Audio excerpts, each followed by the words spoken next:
నొప్పులు ఊపిరితిత్తుల సమస్యలతో బాధపడుతున్నారా? RNC super speciality hospital Chintal Quthbullapur.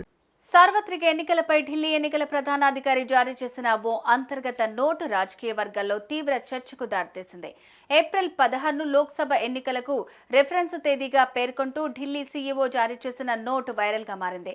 ఏప్రిల్లో సార్వత్రిక ఎన్నికలు ఉంటాయని, ఏప్రిల్ 16ను తాత్కాలిక తేదీగా భావించి ఎన్నికలకు ఏర్పాట్లు చేసుకోవాలంటూ ఆదేశాల్లో పేర్కొన్నారు. దీనిపై కేంద్ర ఎన్నికల సంఘం స్పందించింది. లోక్సభ ఎన్నికల తేదీపై జరుగుతున్న ప్రచారంలో వాస్తవం లేదని క్లారిటీ ఇచ్చింది.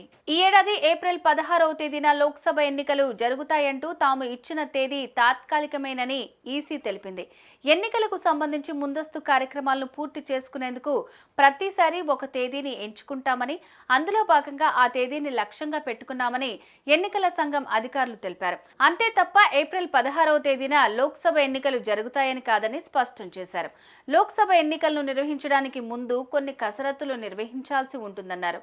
అలాగే కొన్ని పనులు పూర్తి చేయాల్సి ఉంటుందని చెప్పారు. అందువల్లే తాత్కాలికంగా ఒక తేదీని నిర్ణయించడం ఎప్పటి నుంచో జరుగుతున్న ప్రాక్టీస్ అని వారు తెలిపారు. అందువల్లనే 16న తాత్కాలిక తేదీగా నిర్ణయించామని చెప్పారు. రాష్ట్ర స్థాయి ఎన్నికల అధికారులను సన్నద్ధులను చేసేందుకు ఈ ప్రక్రియను చేస్తామని తెలిపారు. అంతే తప్ప ఏప్రిల్ 16వ తేదీన లోక్సభ ఎన్నికలు జరుగుతాయని కాదని కేంద్ర ఎన్నికల సంఘం స్పష్టం చేసింది.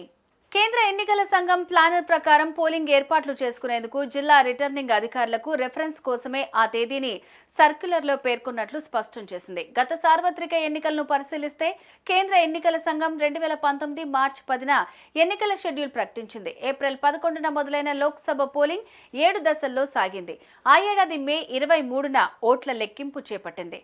మొత్తంగా ఏప్రిల్ 16న ఎన్నికలు జరగబోతున్నట్లు దేశవ్యాప్తంగా చర్చ జరిగింది. ఈ అంశం సామాజిక మాధ్యమాల్లో వైరల్ గా మారి రకరకాల ఊహాగానాలు ప్రచారంలోకి రావడంతో సీఈఓ కార్యాలయం ఎట్టకేలకు స్పష్టత ఇచ్చింది.